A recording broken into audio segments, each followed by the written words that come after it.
नमस्कार दोस्तों, स्वागत है आपका आरबीएससी ऑनलाइन क्लासेस में। तो पिछले जो टॉपिक हमने पढ़े, अपना जो टॉपिक चल रहा था विमाओं के उपयोग, तो विमाओं के 3 उपयोग मैंने आपको बताए थे। पहला उपयोग अपन ने पढ़ा था, एग्जाम्पल भी किया था, किसी भौतिक समीकरण या सूत्र की जांच करना। हमने एग्जाम्पल भी किया था कि लेफ्ट हैंड साइड की विमा ज्ञात कीजिए, राइट हैंड साइड की विमा ज्ञात कीजिए। अगर दोनों विमाएं बराबर आती है तो हमारा भौतिक सूत्र या समीकरण सही है, और अगर बराबर नहीं आती है तो वो गलत है। दूसरा जो उपयोग था कि किसी भौतिक सूत्र को व्युत्पन्न करना, सूत्र को डेरिवेट करना। अगर मान लो कि कोई भौतिक राशि इन बातों पर निर्भर करती है, जैसे हमने अभी केंद्रीय बल का सूत्र ज्ञात किया था। अभी केंद्रीय बल डिपेंड करता है कण के द्रव्यमान पर, पथ की त्रिज्या पर और कण के वेग पर। तो उसका भी हमने एक एग्जाम्पल किया कि किस तरीके से बल को समानुपाती किया था द्रव्यमान के, वेग के, त्रिज्या के। तो और विमाओं का उपयोग करके लेफ्ट हैंड साइड की विमा लिखी, राइट हैंड साइड की विमा लिखी, उनके घातों की तुलना की, घातों के मान ज्ञात किए। तो इस तरीके से हमने अभी केंद्रीय बल का सूत्र ज्ञात किया था विमाओं का उपयोग करके। तीसरा जो उपयोग था हमारे विमाओं का वो ये था, एक मात्रक पद्धति से दूसरी मात्रक पद्धति में बदलना। तो हम एग्जाम्पल से ही शुरुआत करते हैं, आपको समझ में आ जाएगा किस तरीके से। मैं एक क्वेश्चन लिख रहा हूं, यदि गुरुत्वीय त्वरण g का मान mks पद्धति में 9.8 मीटर प्रति सेकंड स्क्वायर है, तो विमाओं का उपयोग करके g का मान CGS पद्धति में ज्ञात कीजिए। हमने 3 मात्रक पद्धतियां पढ़ी थी, MKS, CGS और FPS। तो अभी यहाँ जो ये एक सार्वत्रिक मान होता है पृथ्वी धरातल पर, हम आगे जब ग्रेविटेशन का चैप्टर पढ़ेंगे तो उसमें टॉपिक आएगा। स्मॉल g को बोलते हैं ग्रेविटेशनल एक्सीलरेशन, गुरुत्वीय त्वरण, जिसका मान होता है पूरे पृथ्वी धरातल पर निश्चित होता है 9.8 मीटर प्रति सेकंड स्क्वायर। तो ये स्मॉल g की वैल्यू है 9.8 मीटर प्रति सेकंड स्क्वायर। अब हमें विमाओं का उपयोग करके इसके मान को CGS पद्धति में ज्ञात करना है। देखो ये जो आंकिक मान है 9.8, ये तो 9.8 ही रहेगा, चाहे MKS पद्धति हो चाहे CGS हो, मतलब चेंज होगा, बट ये तो एक न्यूमेरिकल वैल्यू है। अपन ने पढ़ा था ना, एक तो होता है आंकिक मान और एक होता है उसका मात्रक। अभी हमें क्या पता लग रहा है कि ये ऊपर वाला जो मान है 9.8 मीटर प्रति सेकंड स्क्वायर, ये MKS पद्धति में इसका क्या पता लग रहा है, मीटर आया है, सेकंड आया है। तो MKS में क्या होता है, मीटर, किलोग्राम और सेकंड। तो मीटर आ गया, सेकंड आ गया, किलोग्राम की जरूरत है नहीं तो नहीं आया। तो ये MKS पद्धति में है। अब हमें बदलना है CGS में। तो क्या होना चाहिए, मीटर की जगह आना चाहिए सेंटीमीटर, और सेकंड की जगह तो सेकंड ही होगा, क्योंकि CGS में भी क्या होता है, सेंटीमीटर, ग्राम और सेकंड। तो हमारा जो g का मान है, जो भी मीटर प्रति सेकंड स्क्वायर में आ रहा है, वो किस में आना चाहिए, सेंटीमीटर प्रति सेकंड स्क्वायर में। अब विमाओं का उपयोग करके कैसे बदलते हैं वो आप देखिए। मैंने आपको शुरुआत के चैप्टर में एक टॉपिक लिखवाया था, N1U1 बराबर N2U2। N यहां था न्यूमेरिकल मान और U था मात्रक। तो N1U1 बराबर N2U2 का क्या मतलब था कि अगर न्यूमेरिकल मान बढ़ेगा तो मात्रक घट जाएगा, अगर न्यूमेरिकल मान घटेगा तो मात्रक बड़ा हो जाएगा, बट वैल्यू दोनों की सेम रहेगी। जैसे 1 मीटर बराबर 100 सेंटीमीटर, तो 1 मीटर और 100 सेंटीमीटर दूरी तो बराबर ही है ना। अपन ने ये बात पढ़ी थी कि 1 मीटर बराबर 100 सेंटीमीटर, दोनों दूरियां क्या है, दूरियां तो बराबर है, बट आंकिक मान बढ़ गया, 1 से 100 हो गया, तो मीटर क्या हो गया, सेंटीमीटर, मतलब कि मात्रक छोटा हो गया, आंकिक मान बढ़ गया। तो हम इसी के तर्ज पर क्या लिख सकते हैं, N1U1 बराबर N2U2। तो ये अपन ने लिखा, N1 क्या है, 9.8, ये जो दिया है इस मान की आंकिक मान। U1 क्या है, मीटर प्रति सेकंड स्क्वायर। अब यहां हम मात्रक नहीं लगाएंगे, यहां लगाएंगे विमा, गुरुत्वीय त्वरण की विमा। यहाँ U1 तो वैसे क्या होता है, मात्रक होता है बिल्कुल, तो मीटर प्रति सेकंड स्क्वायर ही लगना चाहिए, लेकिन हम यूनिट लगाते हैं क्योंकि हम किसका उपयोग कर रहे हैं, विमाओं का उपयोग कर रहे हैं ना, तो विमा लगाएंगे, डायमेंशन। तो पहले तो मैं गुरुत्वीय त्वरण की विमा ज्ञात करता हूं, हालांकि मैंने ज्ञात की भी है, आपको बताई भी है पिछले वीडियोस में, एक बार फिर देख लेते हैं। मैंने ये बताया था त्वरण चाहे कोई सा भी हो उसकी सबकी विमा बराबर होती है, और अगर नहीं भी पता है तो छोड़ो, आपको मात्रक दिख रहा है ना मीटर प्रति सेकंड स्क्वायर, तो विमा निकाल सकते हैं। मीटर के लिए क्या आएगी, L1, एक ही है मीटर। सेकंड के लिए विमा क्या आती है, कैपिटल T, यहाँ सेकंड स्क्वायर है ना, तो क्या हो जाएगा T2, तो ओवरऑल विमा क्या हो जाएगी L1 T-2। ये किसकी विमा हो गई, गुरुत्वीय त्वरण की। इस विमा को आप यहां पर लिखो, n 9.8 हो गया, n का मान आंकिक मान हो गया, L1 T-2, इसको 1 और 1 लगा दो क्योंकि ये पहली मात्रक पद्धति का डायमेंशन है। N2 हमें ज्ञात करना है, इस टॉपिक में मेनली हमें क्या ज्ञात करना है, N2। तो U2 क्या होगा, L1 T-2, 2 और 2। अब क्वेश्चन आएगा आपका कि सर ये कैसे आ गया। मैंने अभी आपको क्या कहा था कि हमें MKS पद्धति से बदलना है CGS पद्धति में, तो मात्रक क्या आना चाहिए भाई, मीटर की जगह सेंटीमीटर आना चाहिए, और सेकंड की जगह यही आना चाहिए ना, सेंटीमीटर प्रति सेकंड स्क्वायर। अगर G का मान इस मात्रक पद्धति में आ जाए तो यही तो हमें करना है ना। तो मैंने आपको कहा था मात्रक पद्धति कोई सी भी हो, विमा नहीं बदलती है, तो अभी भी ये मान है किसका, गुरुत्वीय त्वरण का ही है, इसीलिए विमा भी क्या आएगी L1 T-2। तो मैंने नीचे 2 2 क्यों लगाया, यहाँ 1 1 लगाया था ना, ये पहली मात्रक पद्धति की विमा और ये दूसरी मात्रक पद्धति की विमा, विमा सेम रहेगी लेकिन मात्रक पद्धतियां अलग अलग हो रही है, इसीलिए 1 1 और 2 2 लग गया। तो यहां तक की बात अपन ने सॉल्व कर ली। अब अपन को क्या करना है, अपन को इसमें मुख्य काम क्या करना है, N2 का मान फाइंड करना है, N2 ज्ञात करना है। तो N2 बराबर क्या होगा, पक्षांतरण करो, 9.8 तो पढ़ा ही है, L1 T-2 तो पढ़ा ही है, इसको बटा में डाल दो, L2 T2 और T-2। भाई मैंने इसको इधर का इधर लिख दिया, इसको इधर लिख दिया, एक ही बात है ना, बराबर में हम इधर उधर लिख सकते हैं, कोई फर्क नहीं पड़ना। तो मैंने क्या किया है, मुझे N2 का मान ज्ञात करना था, तो मैंने ये जो गुणा में था N2 के, इसको कहाँ डाल दिया, इसके भाग में। अब देखो मैं क्या कर रहा हूँ, N2 बराबर 9.8 को तो 9.8 पढ़ा रहने दो, क्या मैं ऐसे लिख सकता हूँ कि L1 बटा L2 की घात 1, T1 बटा T2 की घात -2। अब ये कैसे हुआ, ऊपर L1 की घात कितनी थी 1, नीचे L2 की घात कितनी है 1, तो दोनों को मैं कंबाइंड लिख सकता हूं L1 बटा L2 की होल घात 1। ऊपर T1 की घात कितनी थी -2, नीचे T2 की घात कितनी थी -2, तो मैंने T1 बटा T2 की होल घात कितनी लिख दी -2। अब देखो N2 बराबर 9.8, L1 जो यूनिट थी वो किस मात्रक पद्धति में थी, मीटर, तो लिखो आप मीटर। L2 जो विमा है वो किस मात्रक पद्धति में चाहिए, सेंटीमीटर। MKS को बदलना है CGS में, ये सेंटीमीटर होल घात 1। T1 किस में था, सेकंड में, सेकंड स्क्वायर नहीं लिखना है, मतलब समय किस में था पहली मात्रक पद्धति में, सेकंड में। दूसरी मात्रक पद्धति में किसमें था, सेकंड में, सेकंड में जी भाई CGS हो चाहे MKS हो, समय तो सेकंड में ही रहेगा, कि होल घात -2। आ गए यहां तक, आगे बढ़ो। N2 बराबर 9.8, मीटर को बदलो सेंटीमीटर में। मैंने आपको कहा था जब चैप्टर खत्म होगा ना तो अपन एक टेबल बनाएंगे आपके लिए, कभी मीटर को सेंटीमीटर में कैसे बदलते हैं, सेंटीमीटर को फुट में कैसे बदलते हैं, ये सारे आपको मान बताएंगे। अभी तो आपको पता होना चाहिए मीटर को सेंटीमीटर में कैसे लिखते हैं, 1 मीटर में कितने सेंटीमीटर होते हैं 100, तो लिखो 1 मीटर को मैंने क्या लिख दिया 100 सेंटीमीटर। सेंटीमीटर को नहीं बदलना है,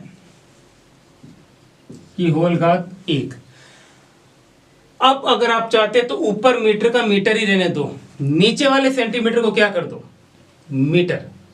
भाई दोनों में से एक को बदलना है, या तो आप मीटर को किस में बदल दो सेंटीमीटर में, या सेंटीमीटर को किस में बदल दो मीटर में मतलब दोनों को सेम मात्रक में आपको करना। तो मैंने आसानी इसमें थी कि मैंने मीटर को क्या लिख दिया 100 सेंटीमीटर की होल घात कितनी होगी 1 पड़ी है,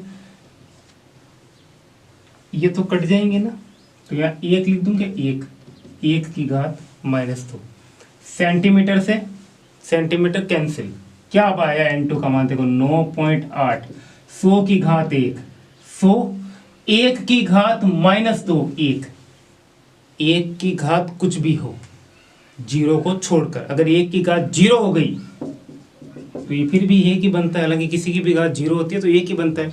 तो 1 की घात कुछ भी हो 1, तो क्या आया n2 का मान, गुणा कराओ 9.8 को 100 से 980, ये हमें ज्ञात करना था।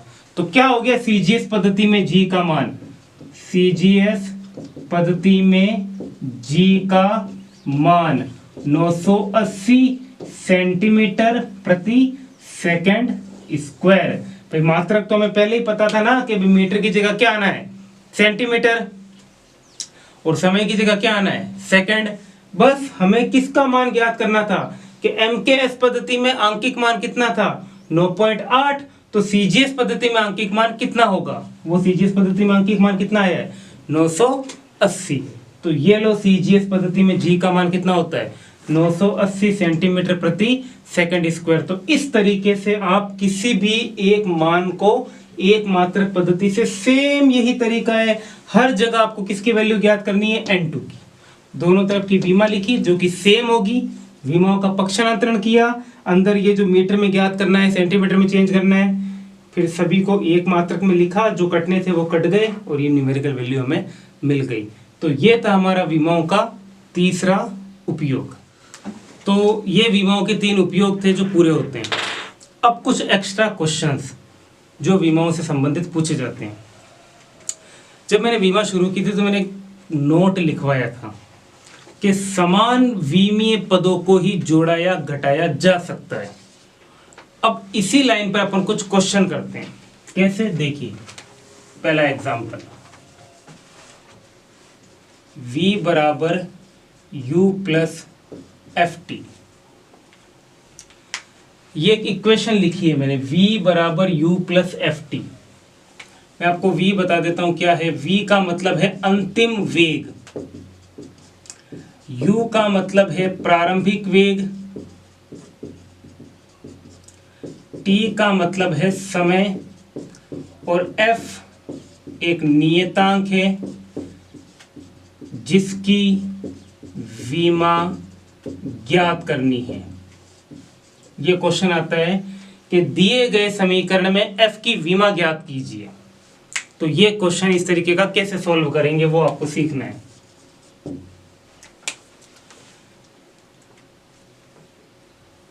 ये जो बराबर का चिन्ह लगा हुआ है, ये बराबर का चिन्ह ये बताता है कि दोनों पदों की विमा बराबर है, क्योंकि अपन ने जब पहला उपयोग पढ़ा था, पहला उपयोग क्या था कि भाई बराबर का चिन्ह आया तो लेफ्ट हैंड साइड और राइट हैंड साइड की विमा बराबर होगी, तभी तो समीकरण राइट होगा। ये समीकरण हमें क्वेश्चन में दिया है, इसका मतलब समीकरण क्या है, समीकरण राइट है, तभी हमें क्वेश्चन में दिया है।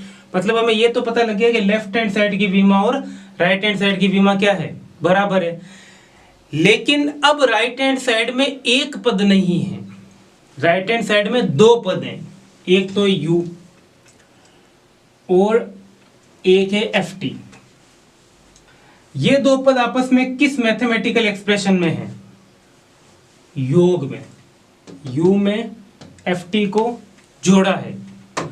अगर जोड़ा है तो u और एफ टी की विमा क्या होगी, बराबर, क्योंकि फिर से मैं आपको वो नोट बोलता हूं, समान विमाओं वाले पदों को ही जोड़ा या घटाया जा सकता है।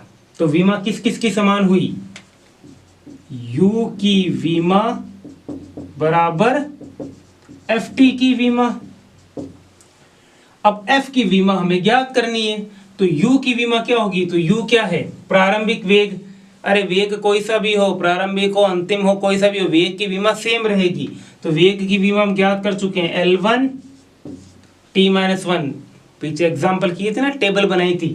तो L1 t-1 किसकी विमा हो गई, वेग की, किसके बराबर है, एफ टी के। अब एफ की विमा तो हमें ज्ञात करनी है, पता नहीं, लेकिन टी की विमा तो पता है ना, टी क्या है, समय। तो समय की विमा क्या होती है 1 t1।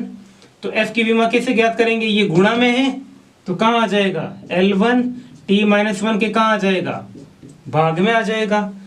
तो क्या हो जाएगा L1 ये 1 है, ऊपर जाएगी तो घात कितनी हो जाएगी -1। तो ऊपर पहले से पड़ी है t की घात -1 और ये नीचे से ऊपर जाके क्या बनेगी, ये तो पहले से पड़ी है ना, गुणा ये नीचे से ऊपर गई। तो f की फाइनली विमा क्या आ गई L1, आधार समान घातों का योग। तो -1 और -1 कितनी हो गई -2, ये लो। तो f की विमा क्या आई है L1 t-2। अब अगर ये पूछ ले ये कौन सी भौतिक राशि है, तो मैंने टेबल बनवाई थी, अगर आपको याद होनी चाहिए, और अभी भी जस्ट इससे पहले जो क्वेश्चन किया है, L1 t-2 किसकी विमा होती है, त्वरण की। तो यहाँ f कौन सी भौतिक राशि है, त्वरण। तो इस तरीके से इनको ध्यान में रखना है। इसी तरीके का एक क्वेश्चन और करते हैं।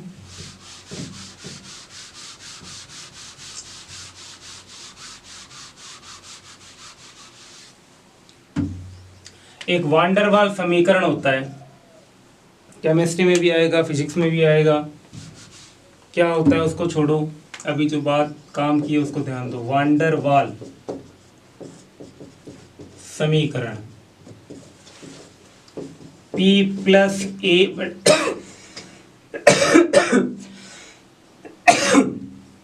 P प्लस स्मॉल a बटा v स्क्वायर कोष्टक v माइनस बी बराबर RT। इस समीकरण को क्या बोलते हैं, इसको बोलते हैं वांडरवाल समीकरण। मैं बता देता हूं इसमें कौन भौतिक राशि, P है यहाँ पर दाब, कैपिटल V है आयतन, स्मॉल v होता है वेग, यहाँ है कैपिटल V दोनों जगह, तो क्या हो गए आयतन। R है गैस नियतांक, R को क्या बोलते हैं गैस नियतांक, और T है ताप। A व B है नियतांक जिसकी विमा आपको ज्ञात करनी है। ये क्वेश्चन आता है हमारा, दिए गए वांडरवाल समीकरण में नियतांक A और B की विमा ज्ञात कीजिए, ये हमारा क्वेश्चन है। अब कैसे ज्ञात करें, P और A बटा V स्क्वायर, इन पदों के बीच में क्या मैथमेटिकल एक्सप्रेशन है, प्लस, मतलब P और A बटा V स्क्वायर आपस में क्या हो रहे हैं, जुड़ रहे हैं। अगर ये आपस में जुड़ रहे हैं तो इनकी विमा क्या होगी, समान। तो मैं लिख सकता हूं P की विमा बराबर स्मॉल a बटा v स्क्वायर की। मैंने कहा ना उन्हीं पदों को जोड़ा जा सकता है या उन्हीं पदों को घटाया जा सकता है जिनकी विमाएं क्या होती है, समान। तो P की विमा और a बटा v स्क्वायर की विमा क्या होगी, आपस में बराबर होगी। अब बात आती है सर P की विमा दाब, अभी तक हमने पढ़ी नहीं है, तो क्वेश्चन आएगा जिस समय एग्जाम में, तब तक तो हम पढ़ ही लेंगे ना दाब क्या है। अभी मैं बता देता हूं आपको, दाब का सूत्र मैं यहाँ रफली लिख देता हूँ। यहाँ पर दाब आगे पढ़ोगे, दाब का सूत्र होता है बल बटा क्षेत्रफल F बटा A। तो बल की विमा अपन ने पढ़ी थी पिछले प्रीवियस वीडियोस में, M1 L1 T-2, और क्षेत्रफल की भी विमा पढ़ी थी L2। तो P की विमा क्या हो जाएगी, M1 L-1 T-2। भाई इसको ऊपर लेकर जाओगे तो L की घात -2 हो जाएगी ना, ऊपर L की घात कितनी है +1, तो +1 और -2 -1। तो P की विमा क्या हो गई, M1 L-1 और T-2।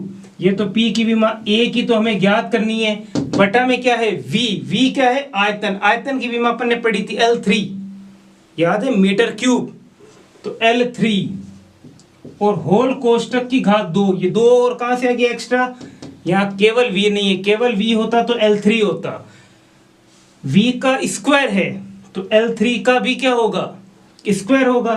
तो क्या हो जाएगा M1 L-1 टी माइनस 2 ए बटा एल कितना हो गया 6 हो गया। हमें किसकी विमा ज्ञात करनी है, हमें विमा ज्ञात करनी है ए की। तो ये भाग में आ रहा है ना, तो इसको क्या कर दो, इसको पक्षांतरित करो तो इधर आएगा। तो स्मॉल ए की विमा क्या हो जाएगी m1 l minus 1 t minus 2 गुणा l 6 इधर आ गया। सॉल्व करो इस a बराबर m1 l की घात माइनस 1 l की घात प्लस 6, तो टोटल l की घात कितनी होगी -1 और प्लस 6 l की घात 5 t माइनस 2। ये किसकी विमा आ गई a की,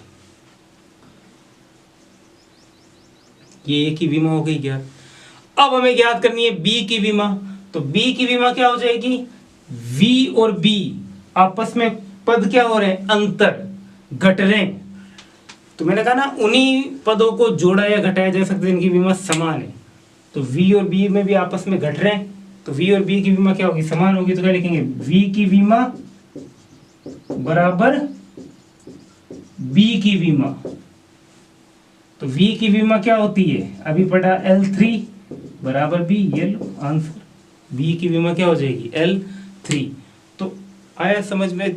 अगर इस तरीके से दिया जाए कि दिए गए समीकरण में इन नियतांकों की आप विमा ज्ञात कीजिए, तो आप देखो उनके साथ में कौन सा पद जुड़ रहा है या उनके साथ में कौन सा पद घट रहा है, उनको बराबर कर दो। जैसे अब p के साथ ये पद जुड़ रहा था, तो p की विमा और इस पद की विमा बराबर होगी। और जो विमा हमें ज्ञात है उनके मान लिखो, पक्षांतरण करो, a की विमा आ गई। v और b आपस में घट रहे थे, तो इनकी विमा भी आपस में क्या होगी, बराबर होगी। तो जिनकी विमा है उसका मान लिखो, ये b की विमा आ जाएगी। तो इस तरीके से विमाओं के इस तरीके के क्वेश्चन भी आते हैं, तो आपको ये बात ध्यान रखनी है। तो विमाओं के 3 उपयोग, उन तीनों उपयोगों के अपन एक एग्जाम्पल किए, और भी आपको एग्जाम्पल दिए जाएंगे, करवाए जाएंगे। अभी समझने के लिए इतना अपन पढ़ रहे हैं। और उसके अलावा इस तरीके के क्वेश्चन आ जाए कि भाई विमा ज्ञात करनी है, तो विमा ज्ञात करनी है तो आपको यही देखना है कि कौन से पद जुड़ रहे हैं और कौन से पद घट रहे हैं। जो जुड़ रहे हैं उनकी भी आपस में विमा समान है, और जो घट रहे हैं उनकी भी आपस में विमा समान है।